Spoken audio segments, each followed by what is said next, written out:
Good morning Telangana, నేను సంగప్ప. ఈరోజు పత్రికల్లో వచ్చినటువంటి ముఖ్యమైన వార్తలు చూసినట్లయితే నిన్న సీఎం కేసీఆర్ విఏఓలకి వాళ్ళ జీతం పెంచుతూ 5,000 రూపాయలు జీతం ఇస్తూ నిర్ణయం తీసుకున్నారు. దానికి సంబంధించిన వార్తలు అన్ని పత్రికలు కూడా ప్రధానంగా తీసుకున్నాయి. ఇప్పటివరకు వాళ్ళు చాలా నామినల్గా 1,500, 2,000 అంత దాంతో మాత్రమే వాళ్ళు ఇప్పటివరకు కాలం గడుపుతున్నారు. సో వాళ్ళకి 5,000 రూపాయలు ఇవ్వాలని చెప్పి సీఎం నిర్ణయం తీసుకున్నారు. దానికి సంబంధించిన వార్తలు అన్ని పత్రికలు కూడా ప్రధానంగా తీసుకున్నాయి. వాళ్ళు ఇప్పటిదాకా జస్ట్ 500 నుంచి 1,500, 2,000 వాళ్ళది వేతనం. అంటే అక్కడ గ్రామాల నుంచి, గ్రామ కమిటీల నుంచి వచ్చినటువంటి కలెక్షన్ నుంచి వాళ్ళకి తీసుకుంటున్నారు. ఈసారి గవర్నమెంట్ వాళ్ళకి 5,000 ఇవ్వాలని చెప్పి డిసైడ్ అయింది. ఆ వార్తను అన్ని పత్రికలు ప్రధానంగా తీసుకున్నాయి. ఆ తర్వాత చాలా రోజుల నుంచి అధికార పార్టీలో టీఆర్ఎస్లో పదవుల కోసం, కార్పొరేషన్ చైర్మన్ల పదవుల కోసం వెయిట్ చేస్తున్న వాళ్ళందరికీ కూడా నిన్న కేసీఆర్ కొన్ని రోజుల నుంచి స్టార్ట్ చేశారు. నిన్న ఒకటేసారి 10 కార్పొరేషన్లకి చైర్మన్ పదవులని ప్రకటించారు. అందులో ముఖ్యంగా 5 మైనార్టీలే ఉన్నారు. సో మైనార్టీలో పెద్దపీట వేసేటువంటి గవర్నమెంట్ మా తప్ప వేరే లేదని చెప్పి నిన్న టీఆర్ఎస్ నాయకులు, డిప్యూటీ సీఎం మహమూద్ అలీతో సహా అందరూ చెప్పారు. ఆ వార్తను కూడా పత్రికలు తీసుకున్నాయి ఇంకో బ్యానర్గా. ఇక మూడో వార్త చూసినట్టయితే నిన్న ఇంటర్మీడియట్ ఎగ్జామ్ స్టార్ట్ అయింది. దాదాపు అన్ని చోట్ల చాలా ప్రశాంతంగా ఎగ్జామ్ జరిగింది నిన్న. అయితే ఈ 1 మినిట్ ఆలస్యమైన రానివ్వమన్నటువంటి నిబంధనతో కొంతమంది విద్యార్థులు ఇబ్బంది పడ్డారు. అయినా కూడా దాదాపు 2 నెలల నుంచి దీనికి సంబంధించి ప్రచారం చేస్తున్నారు. విద్యార్థులు అవగాహన కల్పిస్తున్నారు, కాలేజీలు చెప్తున్నాయి, తర్వాత అధికారులు కూడా చెప్పారు. అయినా కూడా కొంతమంది విద్యార్థులు కొన్ని ఇబ్బందుల వల్ల కావచ్చు మొత్తానికి లేట్గా వెళ్ళారు. కొంతమంది వాళ్ళకు లోపల రానివ్వలేదు. ఈరోజు సెకండ్ ఇయర్ ఎగ్జామ్ ఉంది. సెకండ్ ఇయర్లో కూడా అదే నిబంధన వర్తిస్తుంది. దానికి సంబంధించిన వార్తను కూడా అన్ని పత్రికలు తీసుకున్నాయి. ఇక నెక్స్ట్ ఇంకో న్యూస్ చూసినట్టయితే కొన్ని ప్రైవేట్ బ్యాంకులు, ముఖ్యంగా హెచ్డిఎఫ్సి, ఐసిఐసిఐ, యాక్సిస్ బ్యాంకులు 4 లావాదేవీలు దాటి 5వ లావాదేవీకి పోతే, అంటే ట్రాన్సాక్షన్ చేస్తే, క్యాష్ ట్రాన్సాక్షన్ చేస్తే 150 రూపాయలు ఛార్జ్ చేస్తామని చెప్పి ఆ 3 బ్యాంకులు నిర్ణయం తీసుకున్నాయి. ఆ వార్తను కూడా అన్ని పత్రికలు ప్రధానంగా తీసుకున్నాయి. తర్వాత రద్దయిన నోట్లు 500, 1,000 రూపాయల నోట్లు ఎవరి దగ్గర ఉంటే అది జరిమానా వేసేటువంటి ఆ చట్టానికి నిన్న రాష్ట్రపతి ఆమోద ముద్ర వేశారు. ఆ వార్త కూడా ఇంకోటి ఉంది. ఆ తర్వాత అమెరికాలో ఇప్పటికి ఇంకా ఆందోళన, తర్వాత ఒక టెన్షన్ ఇంకా కొనసాగుతుంది. అయితే నిన్న కాంగ్రెస్ ఉభయ సభలను ఉద్దేశించి ట్రంప్ మాట్లాడారు. కొద్దిగా ఆయన వాయిస్లో మెత్తబడినట్టు కనిపిస్తుంది. ప్రతిభ ఆధారంగా వలసలు వస్తే ఓకే అని చెప్పి ఆయన చెప్పారు. తర్వాత మన రాష్ట్రానికి సంబంధించినటువంటి తెలుగు వ్యక్తి శ్రీనివాస్ పై జరిగినటువంటి హత్యని ఆయన ప్రస్తావించారు. దాన్ని ఖండించారు. ఆ వార్త కూడా అన్ని పత్రికలు ప్రధానంగా తీసుకున్నాయి. ఇవి ముఖ్యంగా ఉన్నటువంటి వార్తలు. ఈ ఇష్యూస్పై చర్చించేందుకు మనతో కాంగ్రెస్ పార్టీ నుంచి కత్తి వెంకటస్వామి గారు, అటు బీజేపీ నుంచి ఆచార్య గారు, టీఆర్ఎస్ నుంచి పొలిట్ బ్యూరో సభ్యుడు ఎర్రవెల్లి శ్రీనివాస్ గారు మనతో ఉన్నారు. ముందు వెంకటస్వామి గారు, సరే అది ఇంటర్నల్గా వాళ్ళ పార్టీ వాళ్ళకి ఇచ్చుకున్నప్పటికీ 10 కార్పొరేషన్ పదవులు ఇచ్చింది అధికార పార్టీ టీఆర్ఎస్. అందులో 5 మైనార్టీలకు ఇచ్చారు. సో మైనార్టీలను ఇప్పటివరకు ఎవరు గుర్తించలేదు, కేవలం టీఆర్ఎస్ మాత్రమే గుర్తించిందని సరే పదవులు తీసుకున్న వాళ్ళు అందులో మంత్రులు అన్నారు. బయట కూడా వాళ్ళ పార్టీ వాళ్ళందరూ కూడా మైనార్టీలు గుర్తించిన ఏకైక పార్టీ టీఆర్ఎస్ అని చెప్పి వాళ్ళు అంటున్నారు. మీ అభిప్రాయం ఏంది? అది హాస్యాస్పదమైనటువంటిది. గతంలో అన్ని పార్టీలకు సంబంధించిన వాళ్ళు, పర్టికులర్గా కాంగ్రెస్ పార్టీ కూడా మైనార్టీ రక్షణ కోసము మొత్తం దేశంలో చాలా అద్భుతమైనటువంటి కార్యక్రమాలు తీసుకున్న సందర్భం ఉన్నది. ఆ సందర్భంగా మైనార్టీలను సంతుష్టీకరణ చేస్తున్నారని విమర్శించిన వాళ్ళ ఉన్న వాళ్ళే ఇప్పుడు అదే మైనార్టీల సంతుష్టీకరణ అంటారా, దీన్ని మరి ఏమంటారో వాళ్ళు ఆత్మవిమర్శ చేసుకోవాల్సిన అవసరం ఉంది. అయితే ఒక సమతుల్యతను పాటించాల్సినటువంటి బాధ్యత ఏ ప్రభుత్వం మీద అవుతున్నది. ఆ విధంగా సమతుల్యతను పాటించి మైనార్టీలకు కానీ మెజారిటీలకు కానీ ఒక సముచితమైనటువంటి స్థానం కల్పించినటువంటి పార్టీగా కాంగ్రెస్ పార్టీకి ఎల్లప్పుడూ ఆ పేరు ఉంటుంది. ఎవరేది అంటే ఎవరికి వాళ్ళ గురించి చెప్పుకోవడము నేను తప్పుపట్టను. మేమే బాగా చేస్తున్నామని ఎవరికి వాళ్ళు చెప్పుకోవడం తప్పుపట్టను. వాళ్ళకి ఆ హక్కు ఉన్నది, అధికారం ఉన్నది, చెప్పుకోవచ్చు. కానీ మిగతా ఎవరు చేయలేదు, మేము మాత్రమే చేద్దాం అనేటువంటిది టీఆర్ఎస్కి ఇది అలవాటు అయిపోయింది. ఏది చేసినా కూడా, ఎందుకంటే ఆరంభ శూరత్వం కాబట్టి ఏది చేసినా మేమే బాగా చేస్తామనేటువంటి చెప్పుకోవడము ప్రతి విషయంలో ఇట్లనే చెప్పుకుంటున్నాయి. ఏ విషయంలో బతుకమ్మ ఇప్పటివరకు ఎప్పుడు ఈ దేశంలో, ఈ రాష్ట్రంలో నిషేధం ఉన్నప్పుడు, ఎప్పుడో రజాకారులప్పుడు నిషేధం వస్తే ఇప్పటిదాకా బతుకమ్మ ఆడినట్టుగా మేమే బతుకమ్మ ఆడుతున్నాం అన్నట్టుగా చేసిన సందర్భాలు మనం చూసినాం. అట్లా ప్రతిదాన్ని అట్లా ఆర్భాటంగా గొప్పగా చెప్పుకోవడం వాళ్ళకి అలవాటు. సరే వాళ్ళ నైజం అట్లే ఉన్నది కాబట్టి దాన్ని మేము క్వశ్చన్ చేస్తలేము. మైనార్టీలకు ఇచ్చినందుక మిగతా ఇచ్చిన అందరికీ కూడా కంగ్రాట్స్ చెప్తున్నాం. ఈ పాలనను ఇది ఇంకా ముందు చేయాల్సి ఉండి ఇది ఎప్పుడు అన్ని ప్రభుత్వాలు కూడా నేను పర్సనల్గా ఫీల్ అయ్యేది ఏంటంటే ఎలక్షన్ ఇయర్ కోసమే ఈ ఈ పదవుల పంపకాలు ఉంటాయనేటువంటిది గత ప్రభుత్వాలలో కూడా ఇట్నే నేను చూసిన. అది మా ప్రభుత్వం కావచ్చు, తెలుగుదేశం కావచ్చు, ఏదో కావచ్చు, కానీ అది పుణ్యకాలం అంతా అయిపోయిన తర్వాత ఇచ్చేటువంటి ఒక సిస్టము. ఇప్పుడు వీళ్ళు కూడా 3 సంవత్సరాల తర్వాత ఇప్పుడు ఇస్తున్నారు. సరే ఎనీహౌ ఇస్తున్నారు, ఒక వ్యవస్థను నిర్మాణం చేస్తున్నారు, సంతోషం, చేయమనండి. దాని ద్వారా ప్రజలకు సంక్షేమం జరిగితే మేము సంతోషిస్తాం, ఏం ఇబ్బంది లేదు. రైట్ ఆచార్య గారు, మీ అభిప్రాయం ఏంటి? అంటే ప్రభుత్వము ఇచ్చినటువంటి దాన్ని చెప్పుకోవడంలో తప్పులేదు, చెప్పుకుంటారు. అది న్యాచురల్గా వాళ్ళు మైనార్టీలకు ఇచ్చినటువంటి 10లలో 5 ఇవ్వడం అనేది సంతోషకరమైందే. సమర్థులకు ఇచ్చినామా లేదా అనేది చూడాలి, కానీ మేము కులాల పరంగా మతాల పరంగా ఇచ్చినాం అనేటువంటిది కాదు. వాళ్ళు నిజంగా 5 మంది సమర్థులు ఉండొచ్చు, ఇవ్వచ్చు, వాళ్ళ పార్టీలో అనేక సంవత్సరాలు పనిచేయచ్చు, లేకపోతే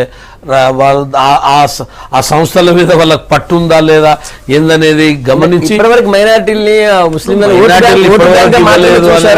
ఈ దేశానికి ఉపరాష్ట్రపతులు అయ్యారు, రాష్ట్రపతులు అయ్యారు, ప్రధానమంత్రి కూడా కొద్ది రోజులు ఉన్నారు. రకరకాల బాధ్యతలలో ఇలా ఈ దేశంలో రకరకాల బాధ్యతలలో వచ్చిర్రు. రాష్ట్రపతి మైనార్టీ అయినాక ఇంతకంటే ఎక్కువ ఏముంటుంది. కానీ చెప్పుకోవడంలో పొలిటికల్ పార్టీ చెప్పుకోవడంలో దాంట్లో బాధలే.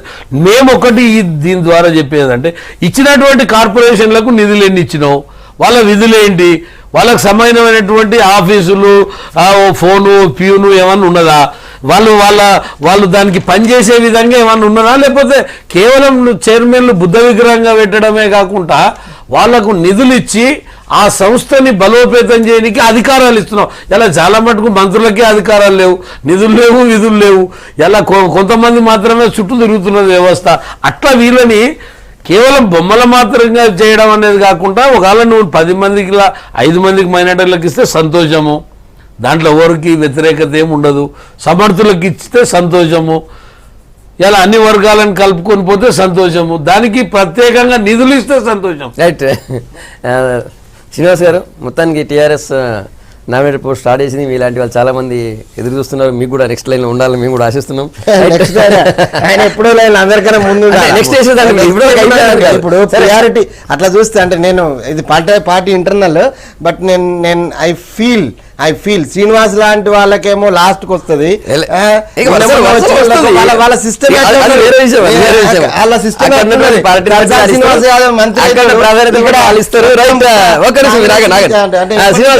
వాళ్ళందరికేమో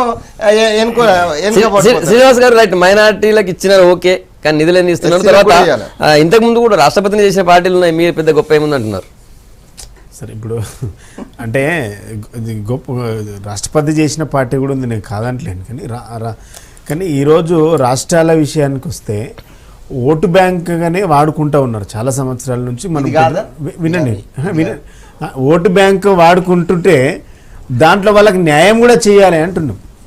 ఇలా ఏనాడన్నా ఒక డిప్యూటీ సీఎంను మైనార్టీ చేయాలనే ఆలోచన ఈ ప్రభుత్వాలకు వచ్చిందా? ఏనాడైనా ఈ మైనార్టీలో డబల్ రొట్టెలు అమ్ముకునేటువంటి పేదవాళ్ళు ఉన్నారు, లేకుంటే పంచాలు చేసి కూలి గడుపుతున్నటువంటి నిరుపేదలు ఉన్నారు. వాళ్ళ కోసం ఏదైనా చేయాలనేటువంటి ఈ ప్రభుత్వాలకు ఆలోచన వచ్చిందా? లేదు, వాళ్ళకంటూ ఒక వాళ్ళ పండుగలకు గుర్తించి వాళ్ళకు ఒక ప్రత్యేకంగా మసీదులకు కానీ ఇమాంలకు కానీ వాళ్ళకు కొంచెం నెలవారీగా శాలరీ టైప్ ఇవ్వాలనేటువంటి ఆలోచన ఈ ప్రభుత్వాలకు వచ్చిందా అని అడుగుతా ఉన్నాం. ఇవాళ వాళ్ళందరికీ కూడా ఈ రాష్ట్ర ప్రభుత్వము, తెలంగాణ ప్రభుత్వం తెలంగాణ ఏర్పడిన తర్వాత వాళ్ళ పండుగలను ప్రభుత్వం నిర్వహించింది, వాళ్ళ కొత్త బట్టలు పెట్టింది. వాటితో పాటు షాదీ ముబారక్ కింద 51,000 ఇవ్వడానికి ప్రభుత్వం నిర్ణయం చేసింది. దాంతోపాటు రెసిడెన్షియల్ స్కూళ్ళను కూడా 77 రెసిడెన్షియల్ స్కూళ్ళు, దాదాపుగా 157 ప్రపోజల్స్ ఉంటే 77 రెసిడెన్షియల్ స్కూళ్ళు ఆల్రెడీ స్టార్ట్ అయిపోయినాయి. అంటే ఈ విధంగా ప్రభుత్వాలు చేస్తుంది, మా ప్రభుత్వం చేస్తుంది. చేసిందని ఎందుకు చెప్పుకోరండి? దాచుకుంటారా? డెఫినెట్గా చెప్తారు. మీరు దాచుకోరా? మీరు దాచుకుంటారా? చెప్పిన దాన్ని చేసిన దాన్ని చెప్పడమే ప్రభుత్వాల యొక్క విధి. తప్పకుండా చెప్పాలి. ఎట్లా తెలుస్తుంది? ఇప్పుడు చాలా మందికి మీలాంటిలకే తెలియదు, మరి చెప్పబోతే ఎట్లా తెలుస్తుంది? ప్రభుత్వాలు ఏదైతే చేస్తుందో ఖచ్చితంగా చెప్పుకోవాలి. అది చెప్తేనే ఇంకా తెలియనోడు తెలుసుకుంటాడు, తెలిసినోడు ఇంకోని చెప్తాడు. కానీ ఇలా అందరూ చేసిన దానికంటే మేము చాలా గొప్పగా చేసినామని మాత్రం మేము చెప్పగలుగుతా ఉన్నాం. ఇలా డిప్యూటీ మేయర్ కూడా హైదరాబాద్కు మేమే ఇచ్చినాం. అన్నీ ఎక్కడైతే కమిషనరేట్లు ఉన్నాయో అక్కడ కూడా డిప్యూటీ మేయర్లు కూడా టీఆర్ఎస్ పార్టీ మేయర్లను కూడా చేసుకున్నది. ఇంకేం కావాలి అంటే ఓటు బ్యాంకుగా మీరు మార్చుకున్నారు. ఓటు బ్యాంకు కాకుండా మేము వాళ్ళకు సరైనటువంటి ప్రాధాన్యతనిచ్చినాం. వాళ్ళు కాపాడుకోవడానికి, వాళ్ళ హక్కున చేర్చుకోవడానికి గత కొద్ది సంవత్సరాలుగా ఏవైతే ప్రభుత్వాలు వాళ్ళని అణిచివేయబడ్డారో, వాళ్ళని నిర్లక్ష్యం చేసిండ్రో మా ప్రభుత్వం ఆదుకున్నది, వాళ్ళకు అండగా నిలిచింది, ధైర్యాన్ని ఇచ్చింది, వాళ్ళకు ఎప్పటికీ అండగా ఉంటామనేసి ఒక భరోసాని ఇవ్వగలిగినామని చెప్తా ఉన్నాం. దాన్ని కూడా మీరు ఎవరు చేయలే, ప్రపంచంలో మీరే చేసిండ్రు అంటే మేము ప్రపంచంలో చేసిన దాని గురించి చెప్తలేం. మేము ఏదైతే చేసినామో మేము చెప్తా ఉన్నాం. ఎవరైతే నిర్లక్ష్యం చేసిండ్రో మేము హక్కున చేర్చుకొని అండగా నిలబడ్డాం, ధైర్యం ఇచ్చినాము. వెనకబడినటువంటి ఆ కమ్యూనిటీని మేము ముందుకు తీసుకురాగలిగినామని చెప్పగలుగుతా ఉన్నాం. డెఫినెట్గా చెప్పుకుంటాం. మేము ఎందుకు చెప్పుకోమండి? ఇప్పుడు ఒకసారి సీనా గతంలో ఎలా జరిగింది, ఇప్పుడు ఎలా జరిగిందని ఒక బేరీ చేసుకుంటే మంచిది. మనం ఏమనంటే గతంలో ఈ కులాలు కానీ ఈ మతాలు కానీ ఏమైనా నెగ్లెక్ట్ చేయబడ్డా, మీరు మొన్న ఏదో చేసి చెప్తారు కదా, ఏమంటే నేను మొన్న చిన్న ఎగ్జాంపుల్ చెప్తా మీకు. ఇప్పుడు గతంలో ఈ గొర్రెల కాపరికి సంబంధించినటువంటి ఇవి పెంచేది మన గొర్రెలను పెంచే దాంట్లో సబ్సిడీ పర్సెంటేజ్ ఎంత ఇచ్చేవాళ్ళు 50% ఇచ్చేవాళ్ళు, 40 to 50% ఇచ్చేది. ఇప్పుడు 75% పెంచింది. నేను ఏమంటున్నా అంటే రాష్ట్రం యొక్క మనం సపరేట్ అయినాం, మనం ఇవన్నీ ప్రయోజనాలు ఆశించే కొట్లాడినాం, గుర్తుపెట్టుకోవాలి.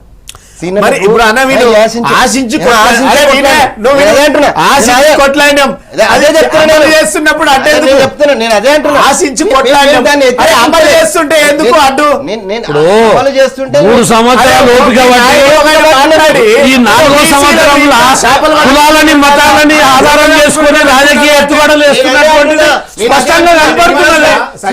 కరెక్ట్ పాయింట్ వచ్చింది. ప్లీజ్ ఇప్పుడు మీరు ఆచరణ జరగాలనేసి కొట్లాడినాం, అమలు జరుగుతుంటే అడ్డేందుకు, ఉలికేందుకు?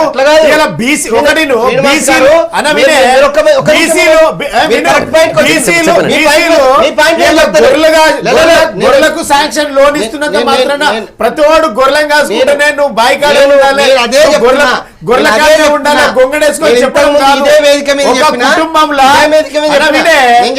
కుటుంబంలో గొర్రెలు కాసేవాడు ఉంటాడు, బీటెక్ చేసేవాడు ఉంటాడు, అమెరికా పోయేవాడు ఉంటాడు, ఒకటే కుటుంబంలో. ప్రతి వాడు కూడా ఫైనాన్షియల్ గా స్ట్రెంత్ అయితేనే వాడు అమెరికా పోగలుగుతాడు, హైదరాబాద్ పోగలుగుతాడు. ఫైనాన్షియల్ గా స్ట్రెంత్ కావాలి. మీరు చెప్పిన దానికే నేను కంటిన్యూషన్ చెప్తా. మీరు చాలా మంచి పాయింట్లు ఏమైనా ఎత్తినారు వారు.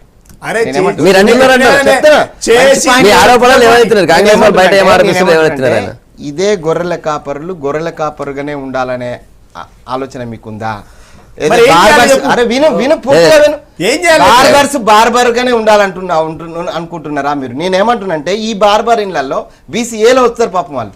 ఒకవేళ మీరు నోటిఫికేషన్ 87,000కు 1,00,000 ఉద్యోగాలకు ఇచ్చినట్టు ఉంటే కొద్ది మంది బిడ్డలు సరే మీరు ఆదుకోవాల్సిన మీరు ఆ కోణంలో అంటున్నారు.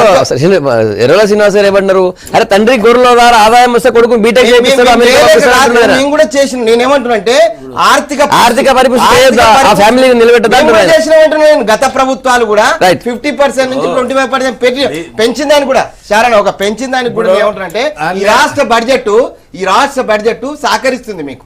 గతంలో ఉమ్మడి రాష్ట్రంలో ఉన్న దానికంటే ఇప్పుడు ఈ రాష్ట్ర బడ్జెట్ స్వయాన ముఖ్యమంత్రి గారు ఎక్సైజ్ బడ్జెట్ ఉమ్మడి రాష్ట్రంలో ప్రాధాన్యతలు వేరే ఉండే అప్పుడు తెలంగాణ ఎప్పుడు అవకాశం ఇవ్వలేదు. ముదావహం అవకాశం ఉన్నది, దాన్ని ఇంక్రీజ్ చేయడం వల్ల మేము అపోజ్ చేస్తలేము.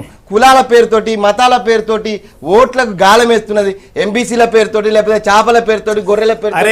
మీరు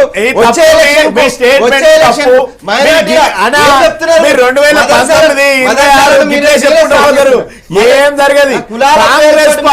కాంగ్రెస్ పార్టీ నేనేమంటున్నా, కాంగ్రెస్ పార్టీ రియలైజ్ కాకుండా సంతుష్టీకరణ అంటివి. నేను ఏమంటున్నా? నువ్వు చేసినప్పుడేమో అది సద్భావన అంటివి. వినయ్, ఇదే పద్ధతి కాంగ్రెస్ పార్టీ ఎప్పటికి కూడా కాంగ్రెస్ రియలైజ్ పార్టీ కాకుండా చేసినప్పుడు ఇవే స్టేట్మెంట్లతో పబ్బం గడిపితే కులాల పేరుతో మేము ఎవరు బాగుపరచలేడు.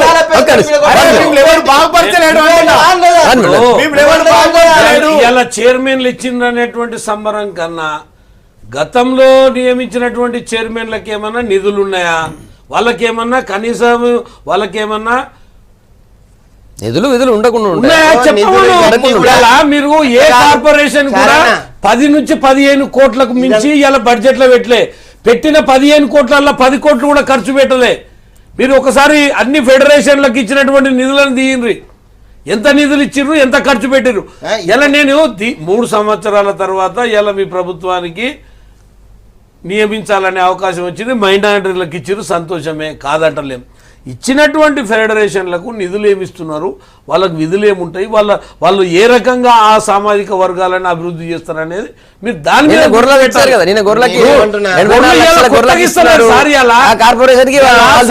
కొంత పెరగొచ్చు. దానికి సెంట్రల్ గవర్నమెంట్ సెంట్రల్ గవర్నమెంట్ నిధులు ఇచ్చింది కాబట్టి ఇవాళ దానికి కొంత పర్సెంటేజ్ పెంచారు, కాదనేది కాదు. సెంట్రల్ గవర్నమెంట్ ఎందుకు ఇచ్చిన మీరు అనలేకపోతే నేను అంటున్నా, ఇదంతా కూడా ముందస్తు ఎలక్షన్ల యొక్క ఒక అది తయారయ్యేది ఎవరు రాజకీయ పార్టీ ప్రజా వ్యతిరేకత ఇవాళ ఉన్నది. ముందస్తు సీఎం గారు 3 సంవత్సరాల నుంచి ప్రజా దర్బార్కు రాలే, ప్రజల దగ్గరికి రాలే, మంత్రులకు అవకాశం లేదు, ఎవరికి అవకాశం లేదు. కానీ విమర్శ నుంచి తప్పించుకోవడానికి ఎంపీసీల మీటింగ్ అని, ఇంకోది బ్రాహ్మణ సంఘం మీటింగ్ అని, వైశ్య సంఘం మీటింగ్ అని, కులాల మతాల పేరుతోటి వ్యవహారం చేస్తున్నది. మీరు డిఫరెంట్ ఉద్యోగులు కూడా మాట్లాడుతాం. మొన్న అంగన్వాడీలు పిలిచారు, అంగన్వాడీల జీతాలు ఒకసారి పెంచారు. వచ్చి ఎన్ని రోజులు వచ్చింది, దాని ఎరియర్స్ ఎన్ని రోజులు అయింది చెప్పండి. శ్రీనివాస్ గారు చెప్పండి, జనార్దన్ రెడ్డి ఎన్నికల కోసం మీరు అన్నారు కదా, ఎన్నికల కోసం ఎంతసేపు మాట్లాడతావు? సరే ఓకే ఓకే, ఎలక్షన్ కోసం చేస్తారా? ఎలక్షన్ కోసం మీ మీ మీద వచ్చిన వ్యతిరేకతను తగ్గించుకోవడం కోసం అంటున్నారు వెంకటస్వామి గారు. ఇప్పుడు పాలమూరు రంగారెడ్డి ప్రాజెక్టుల విషయంలో, లేకుంటే డిండి ప్రాజెక్టుల విషయంలో, లేకుంటే మల్లన్న సాగర్ ప్రాజెక్టులు, ఇవన్నీ ఈ ప్రాజెక్టులు అన్ని కూడా ఎలక్షన్ కోసం చేస్తున్నాం సార్. డే 1 నుంచి చేస్తున్నామా? ఇలా మీరు మాట్లాడేటు మేము డే 1 నుంచి వర్క్ స్టార్ట్ చేసినాం, కానీ మీకు అది కనబడట్లేదు. మీరు ఎలక్షన్లు మూడ్లో ఉన్నారు. మేము ఎప్పుడు గెలవాలి, మేము ఎప్పుడు పోవాలి, మేము ఊకే నెలకో సర్వే చేయించుకొని తెలుసా మీరు మాట్లాడి కాంగ్రెస్ పార్టీ 3 ఉత్తాయి 2 కొత్త చెప్పి పబ్బం గడుపుకుంటుంది. దాంట్లో మీకు ఏం వరకు పెడతారో, మీరు ఏం చేస్తారో, జనానికి ఏం మేలు చేయాలనుకుంటున్నారు. కానీ మీ దాంట్లో సమన్వయ లోపం ఉంది, అది సెట్ చేసుకోండి. మనము గురించి మాట్లాడుతుంది. అసలు సమానమైన మాట గానీ ప్రజాస్వామ్యమైన మాట గానీ ఏం లేదు. ఆయన రాసి ఇచ్చిన స్క్రిప్ట్ మాట్లాడడం తప్ప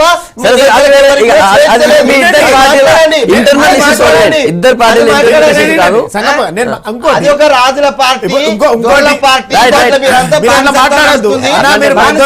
పెను చీకటిలో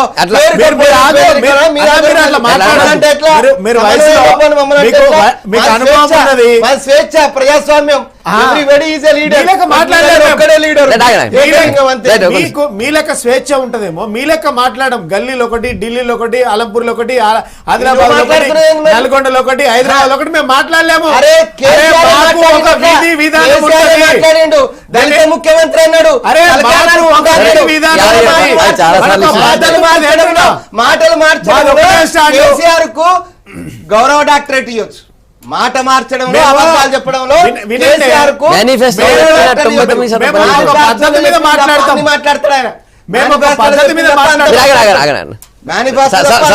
సబ్జెక్ట్ పోతుంది. ఎన్నికలకు పోవాలని ముందస్తుగా కులాలు మతాల వారిగా అందరు గాలం వేస్తున్నారు. నేను మాట్లాడినా ఇంకోటి, మేము ఎప్పుడు ఎన్నికలు పెట్టినా ఫేస్ చేయడానికి రెడీగా ఉన్నాం. మేము డే 1 నుంచి వర్క్ స్టార్ట్ చేసినాం. కొట్లాడు తెచ్చుకున్న తెలంగాణ ప్రజల ఆకాంక్ష బలంగా ఉన్నది కాబట్టి వాళ్ళకి చేయాల్సినటువంటి బాధ్యత ఉన్నది, వాళ్ళకి చేయాల్సినటువంటి రెస్పాన్సిబిలిటీ మన పైన ఉన్నది. కాబట్టి ఆ రోజు నుంచి కూడా గతంలో ఏవైతే కోల్పోయినామో అవన్నీ ఫిల్ఫిల్ చేయడానికి ప్రభుత్వము, ముఖ్యమంత్రి గారు 14-15 సంవత్సరాల తన అనుభవాన్ని, ప్రతి పల్లె తిరిగినటువంటి అనుభవము, సమస్యలు ఆయనకు తెలుసు కాబట్టి ప్రతి దాని మీద డిస్కస్ చేస్తూ, రివ్యూలు చేస్తూ ఆ క్రమంగా మేము సంక్షేమ పథకాలు కానీ అడిగినవి కూడా అడగకున్నా కూడా ప్రజలకు ఏం అవసరం ఉన్నాయో అవన్నీ తెలుసుకొని ఈ పథకాలను అమలు చేస్తూ ఉన్నాం. అవి మీకు కనబడతలేవు. ఇలా గతంలో ప్రాజెక్టుల వల్ల నీళ్లు రాలేదు, పొలాలు ఎండిపోయినాయి, రైతులు బోర్లు వేసుకొని రోడ్డు మీద పడ్డారు, వాళ్ళని ఆదుకోవాలనేటువంటి ఒక బలమైన ఆకాంక్ష ఉంది కాబట్టి అవన్నీ చేస్తూ ఉన్నాం. ఇలా కార్పొరేషన్లు ఇవ్వలేదంటారు, ఇస్తేనేమో నిధులు లేవంటారు, నిధులు ఇస్తేనేమో అసలు బీసీలుగానే ఉండాలి, ఎస్సీలుగానే ఉండాలి. బీసీలు ఉండకపోతే ఓసీ అవుతాడా? అది కాదు, హనుమంతరావు మాట్లాడు, బీసీగా ఉండాలా, లేకుంటే చేపలు పట్టేటోళ్ళ వృత్తి. ఇలా మీరు కుల వృత్తుల గురించి మాట్లాడితేనేమో ప్లీజ్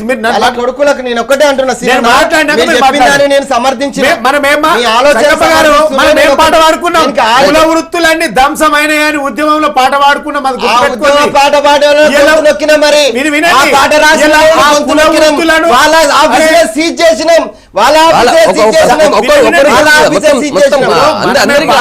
సాకలి, మంగలి, కుమ్మరి, కమ్మరి ఇవన్నీ కూడా కుల వృత్తులన్నీ సమాఖ్య ఆంధ్రలో ధ్వంసం అయిపోయినాయి, మొత్తం నిర్వీర్యం. అరే నేను చెప్పండి, ఇవన్నీ పాడుకున్నాం.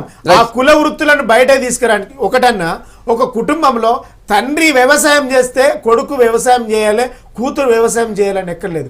తండ్రి ఫైనాన్షియల్గా స్ట్రెంతన్ అయితే కొడుకు హై స్కూల్ స్థాయి నుంచి హైదరాబాద్కు వస్తాడు, హైదరాబాద్ నుంచి అమెరికా పోయేటువంటి స్కోప్ ఉంటుంది. ఎప్పుడు ఉంటుంది? ప్రభుత్వము అండగా నిలబడ్డప్పుడు. 85%, 75% ఏదైతే సబ్సిడీ ఇస్తుందో, ఒకరికొక 10 లక్షల లోన్ ఇస్తే ఆ 10 లక్షల లోన్లో 80% వాడికి సబ్సిడీ తీసుకుంటే వానికి 7-8 లక్షల లాభం జరుగుతుంది. ఆ 7-8 లక్షల లాభంతో కొడుకును ఇంజనీరింగ్ చదివిస్తాడు. మూడేళ్ల నుంచి మైనార్టీలకు ఇచ్చిన సబ్సిడీలు రిలీజ్ చేయలే, లేవు. బీసీలకు ఇచ్చినటువంటి సబ్సిడీలు రిలీజ్ చేయలే.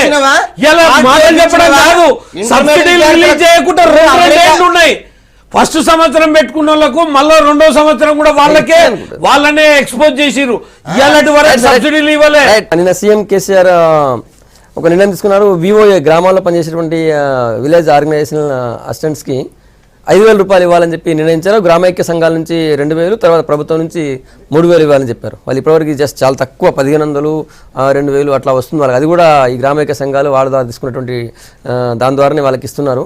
సో వాళ్ళకి పర్మనెంట్గా సరిగ్గా 5,000 రూపాయలు నెలకు వచ్చేటట్టు చేయాలని చెప్పి నిర్ణయం తీసుకున్నారు.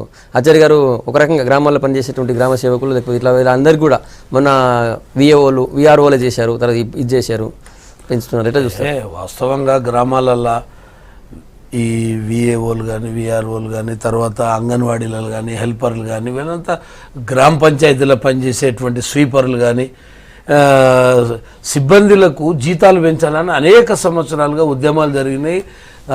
ఈ ప్రభుత్వం అణచివేసింది, పెంచమన్నారు. మీరు ఫలాని యూనియన్ల ద్వారా ఉద్యమాలు చేస్తున్నారు కాబట్టి మేము పెంచమన్నారు. ఆ తర్వాత మొత్తం మీద ముఖ్యమంత్రికి ఈ మధ్యలో కొంత కనువిప్పు కలిగి వాళ్ళ మీద దయతోటి కొంత పెంచడం జరిగింది. నేనేమంటున్నా అంటే, రాష్ట్ర ప్రభుత్వం ఏదన్నా చేస్తున్నప్పుడు మినిమం వేజ్నన్నా కనీసం వాళ్ళకు అందుతుందా లేదా అనేటువంటి భావనతోటి ప్రభుత్వాలు ఆలోచన చేయాలి. ఇలా 5,000 రూపాయలతోటి తన కుటుంబాన్ని గడుపుకోవాల్సినటువంటి పరిస్థితి ఏ రకంగా ఉంటుంది?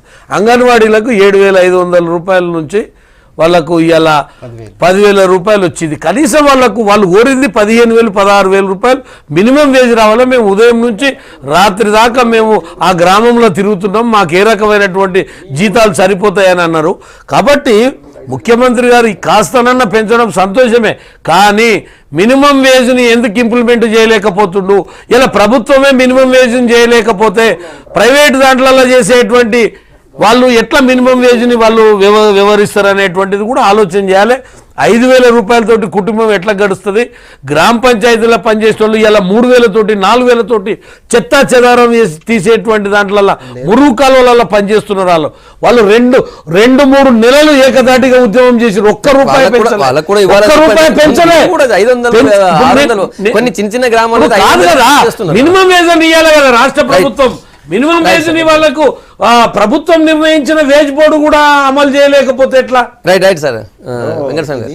సరే ఒక పెంచి వాళ్ళకు కొంత ఆదుకోవడానికి ప్రయత్నం చేయడం అనేటువంటిది డెఫినెట్గా సమర్థిద్దాం, సంతోషదాయకం.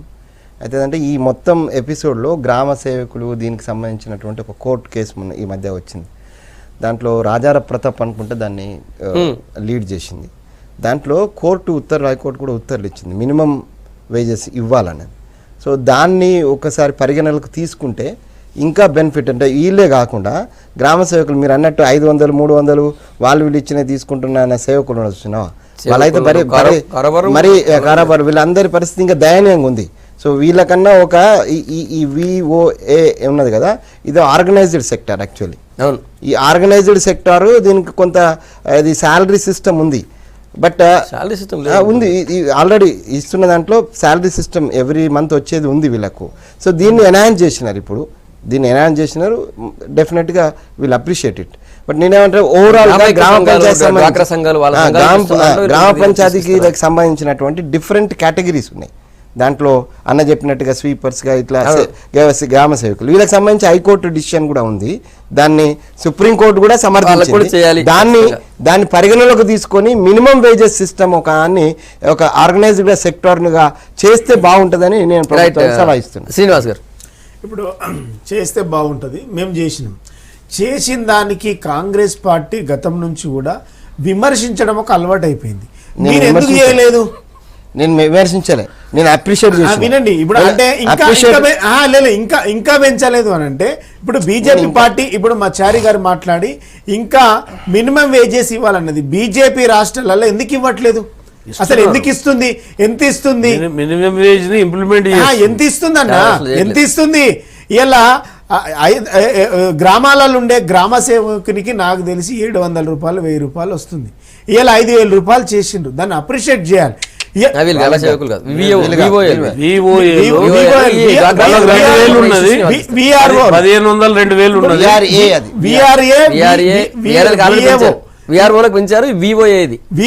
ఇవన్నీ కూడా ఇప్పుడు కాంగ్రెస్ పార్టీ తెలుగుదేశం పార్టీ హయాంలో అంగన్వాడీ టీచర్లు మా జీతాలు పెంచమని కొట్లాడిండ్రు.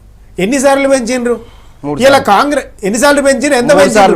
3 సార్లు పెంచితే ఎంత పెరిగింది? 7,500 వచ్చింది.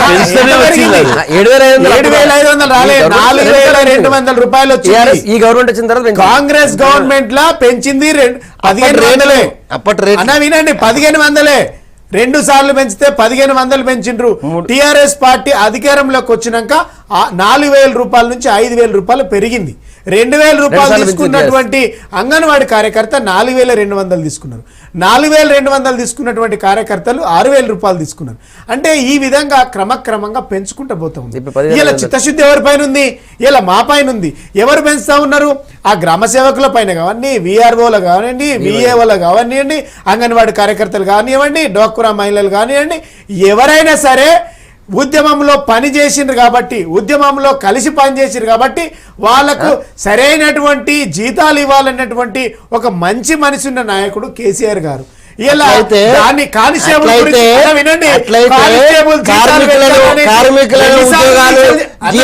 ఎందుకు కూడా వీకినారు? సెక్యూరిటీ గార్డుల జీతాలు పెంచాలని పార్క్ దగ్గర ఎన్నిసార్లు ధర్నాలు జరిగినాయి?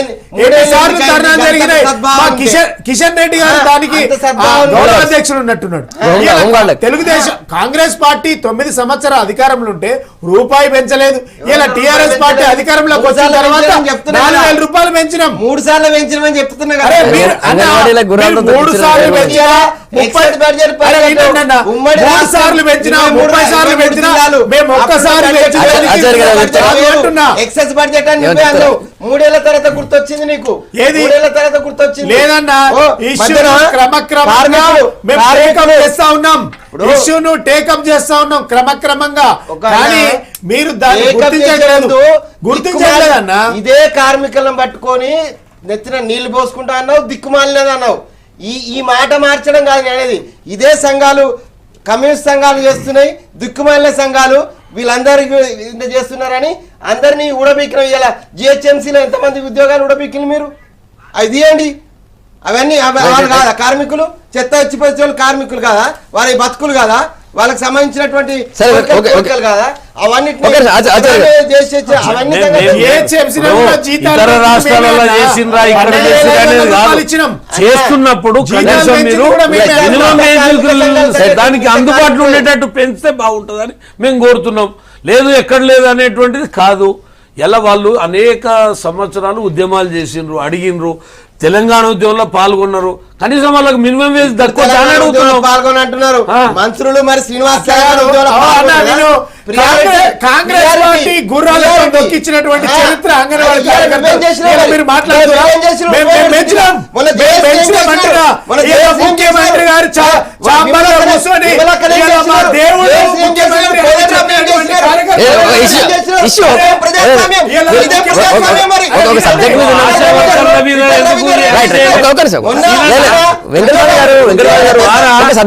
ఆశా వర్కర్ల మీద ఎందుకు ఇంతవరకు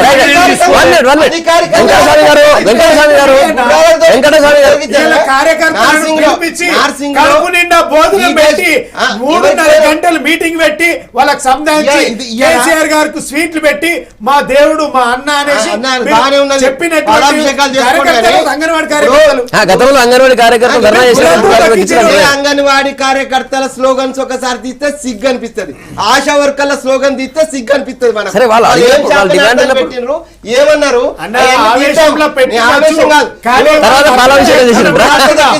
ఆవేశంలో అనుండొచ్చు, ఆవేశంలో అనుండొచ్చు, అయినా హక్కును నేర్చుకున్నాం, వాళ్ళ విలువ తెలుసుకున్నాం, వాళ్ళ బాధలు తెలుసుకున్నాం, వాళ్ళ పరిస్థితులు తెలుసుకున్నాం అంటున్నా. రైతులను విప్లవాలు కొట్టించి మర్చిపోయింది. నిన్న కోదండరావును ఇల్లు రైతుల గురించి మీరు అవే మాట్లాడేది. రైతుల గురించి మీరు మాట్లాడతాం. నువ్వు ఇచ్చినావా? మేము ఇచ్చినాం సబ్సిడీ, ఎట్ టైం ఇచ్చినాం, నోటీస్ ఇచ్చినాం, మీకు హక్కు లేదు, అధికారం లేదు. నేను చెప్తున్నా కదా, ఎగ్జాంపుల్ రైతుల దగ్గర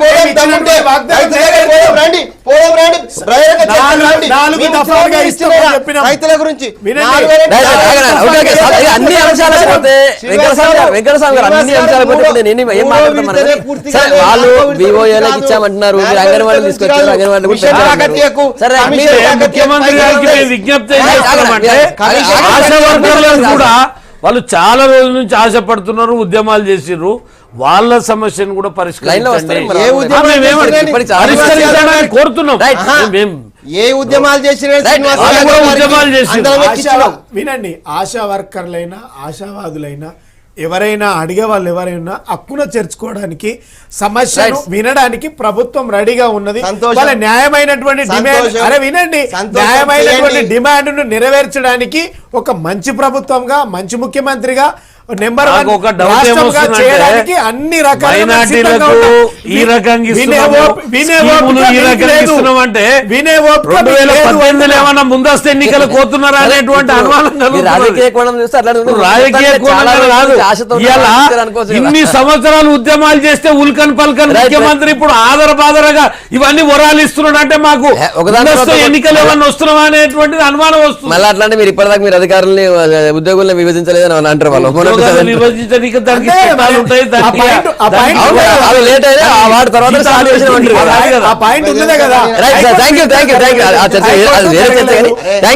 గారు, వెంకటస్వామి గారు, శ్రీనివాస్ గారు, గుడ్ మార్నింగ్ తెలంగాణలో మీ అభిప్రాయాలు చెప్పినందుకు. రేపు మళ్ళీ ఇదే టైం కలుద్దాం. Stay tune.